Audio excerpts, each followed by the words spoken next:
যুগ যুগ ধরে শুরু তাওহীদের দাওয়াত, যুগের পর যুগ নূহ আলাইহিস সালামের থেকে শুরু করে শরিয়াত এসেছে। ওইখান থেকে শুরু করে যারাই চেষ্টা করেছে ইসলামকে, আল্লাহর দ্বীনের দাওয়াতকে বন্ধ করে দিতে, তারা তো বন্ধ করতে পারে নাই, নিজেরাই বন্ধ হয়ে গেছে। মুসা আলাইহিস সালাম নদীর কিনারায়, সমুদ্রের কিনারায় কিছুটা হলেও ঝিমিয়ে গেছেন, ভাবতেছেন কি করা যায়। অবশ্যই আল্লাহ রাব্বুল আলামিন আমাদের একটা ব্যবস্থা করে দিবেন। মুসা আলাইহিস সালাম দাঁড়িয়ে গেছেন, তার দলবল বলতেছে, হে নবী, হে মুসা, আমরা তো মনে হয় পাকড়াও হয়ে গেলাম। মুসা আলাইহিস সালাম বলছেন, নিশ্চয়ই আমাদের সঙ্গে আল্লাহ আছেন। সুবহানাল্লাহ বলেন। আল্লাহ রাব্বুল আলামিন বললেন, মুসা, তোমার যে হাতে লাঠি রয়েছে, লাঠি দ্বারা পানিতে, সমুদ্রের পানিতে আঘাত করো। আঘাত করার সঙ্গে সঙ্গে আল্লাহ রাব্বুল আলামিন সমুদ্রের পানিকে দুই ভাগ করে দিলেন, ভাগ করে দিয়েছেন। আর মাঝখান থেকে হাইওয়ে, বিশাল হাইওয়ে রোড। সুবহানাল্লাহ বলেন। বাঁচায় কে? আল্লাহর পক্ষে থাকলে সাময়িক কিছু পরীক্ষা আসতে পারে, বাধা আসতে পারে, বিপদ আসতে পারে, ঘাবড়ে যাওয়া যাবে না মুসলমান, ঠিক না? ঈমানের দাবিতে যদি সত্যবাদী হয় তাহলে ঘাবড়ে যাওয়া যাবে? আল্লাহর কাছে আমাদের এটাই চাওয়া পাওয়া। ঈমানের পথে অবিচল থেকে আমার মরণ যেন হয়।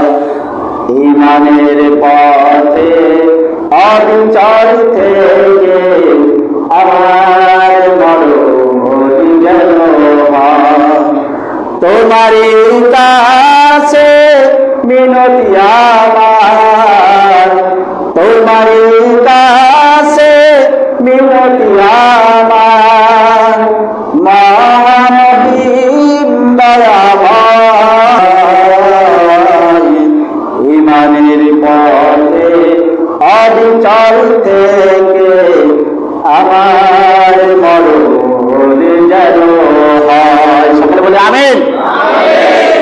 ঈমানের পথে থেকে মরতে চাই, ঠিক না? হযরত মুসা আলাইহিস সালাম চলে গেছে সমুদ্রের মাঝ বরাবর। ফিরাউন এসে দেখতেছেন বিশাল হাইওয়ে রোড। ও তো শয়তান, মিথ্যা কথা বলে।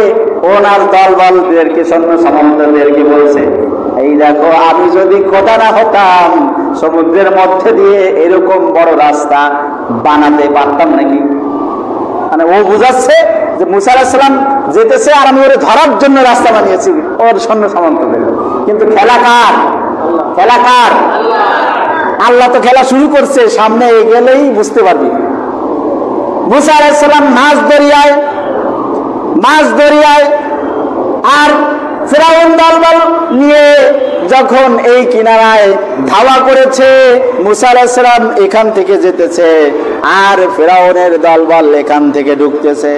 ফিরাউনের দলবল যখন মাঝ বরাবর চলে এসেছে আর তখন মুসা আলাইহিস সালাম অর্ধেক পথ পাড়ি দিয়ে সমুদ্রের ওপারে চলে গেছে, ঠিক না? মানে শুরুর থেকে মাঝে এসেছে, শুরুর থেকে মাঝে এসেছে আর মাঝের থেকে উঠে গেছে, এটাই তো স্বাভাবিক। মুসা আলাইহিস সালাম দলবল নিয়ে উঠে গেছে আর ফিরাউন মাঝ বরাবর। আল্লাহ রাব্বুল আলামিন বললেন, এইবার খেলা শুরু। পানি তুমি যে অবস্থায় ছিলে সেই অবস্থায় ফিরে যাও। আল্লাহু আকবার বলেন। ধরে ধরে ধরে না, ধরলে পারে ছাড়ে না। তিনি কে? আমরা দেখেছি, দৃষ্টান্ত বারবার বলবো না। বিবেকের কাছে প্রশ্ন করলেই বাস্তবতা পেয়ে যায়। যা ভেবেছিলাম, যা দেখেছিলাম, কোরআন শুধু পড়েছিলাম, আল্লাহ রাব্বুল আলামিন জাতির সামনে কোরআনের বাস্তবতা বর্তমান সমাজেও দেখিয়ে দিয়েছেন। বলুন ঠিক কিনা? ফিরাউন এখন দলবল নিয়ে মরে, কিন্তু আল্লাহ রাব্বুল আলামিন ফিরাউনকে মারবে একটু দেরি করে, বড় শয়তানকে একটু শাস্তিও বেশি দিবে, সবাই মরে যায় ফিরাউনের সামনে। ফিরাউনও চুপলি খায়, আবার নাক জাগায়। এখন দেখে জীবন আর বাঁচে না, এখন দেখে জীবন আর বাঁচে না, সবাই তো মরে যেতেছে, আমিও মরে বুঝে গেলাম। তাই বলে ফিরাউন এখন আল্লাহর কাছে দোয়া করে, আমানতু আন্নাহু লা ইলাহা ইল্লাল্লাযী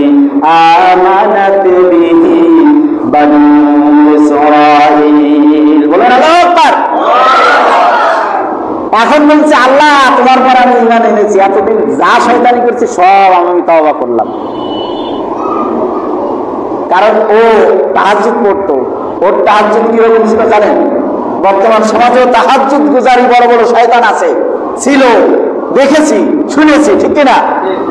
ওইরকম শয়তান ফেরাউন ছিল। উনিও তাহাজ্জুদ পড়তেন। কথাটা আপনাদের কাছে মনে হয় একটু খারাপ লাগবে যে হঠাৎ করে কি কেমন কথা। ওরা তাহাজ্জুদ ছিল একটু ভিন্ন কায়দায়। কিরকম? ফেরাউন যত অপকর্ম করত দিনের বেলায়, রাতের বেলা গিয়ে গভীর অন্ধকারে আল্লাহ রাব্বুল আলামিনের কাছে বলতেন, আল্লাহ শয়তানি যা করি মানুষের সামনে করি, তুমি আমার শয়তানিটা প্রকাশ করে দিও না। তুমি মরার পরে যা করার তাই করো।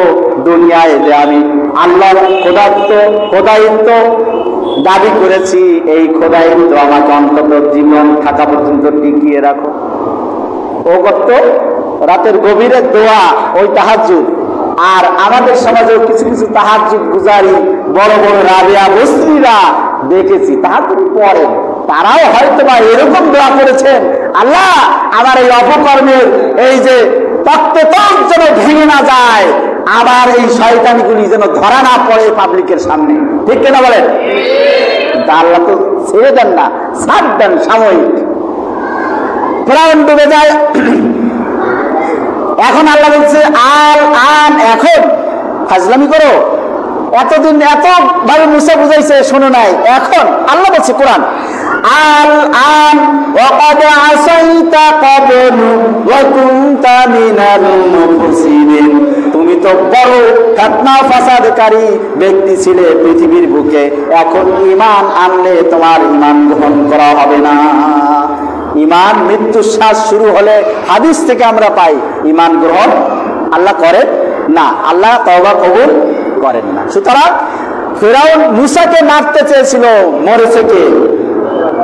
রাসূলকে ধ্বংস করতে চেয়েছিল, ধ্বংস হয়েছে কে? রাসূলের নাম কিয়ামত পর্যন্ত চলবে। ইসলামকে ধ্বংস করার চেয়েছিল, ধ্বংস হয়েছে কি ইসলাম, মুহাম্মদ নাকি আবু জাহেল, আবু লাহাব? আজকের সমাজও ওই সমস্ত আবু লাহাব, আবু জাহেলের প্রেতাত্মারা ইসলামকে ধ্বংস করে দেওয়া চেয়েছিল, ইসলামকে ধ্বংস করে দেওয়া চেয়েছিল, নিষিদ্ধ করে দিয়েছিল, মুসলমানদেরকে ধ্বংস করার চেয়েছিল। কিন্তু আল্লাহ রাব্বুল আলামিন মুসলমানদেরকে স্বাধীনভাবে আবার দেশে উঁচু গলায় কথা বলার সুযোগ করে দিয়েছেন, ঠিক না? কিন্তু কথা হলো আমাদের একটু দায়িত্ব আছে। উঁচু গলায় কথা বলার সুযোগ করে দিলেন যাদের প্রচেষ্টায় আল্লাহ রাব্বুল আলামিন দয়া করে আমাদের এই উঁচু গলায় কথা বলতে পারি, এই পরিবেশ টিকিয়ে রাখার জন্য বাক স্বাধীনতা ফিরিয়ে পেয়েছি, এটাকে টিকিয়ে রাখার জন্য প্রত্যেকের ব্যক্তিগতভাবে কিছু দায়িত্ব আছে। সেটা হলো কি, যখন সময় আসবে আমরা রাসূলের আদর্শ যদি সত্যই এখান থেকে গ্রহণ করি, তাহলে ডানপন্থী হব। কি হব? ইসলামের পক্ষে থাকবো। কি থাকবো? কোরআনের পক্ষে থাকবো। কোথায় থাকবো? রাসূলের হাদিসের পক্ষে থাকবো, ঠিক কিনা? মুসলমানদের পক্ষে থাকবো, ঠিক কিনা? সবাই রাজি আছি তো? তাহলে হাত জাগিয়ে হাত উঁচু করে আল্লাহকে দেখাবো, আল্লাহর ঘরে বসে। সাক্ষীকে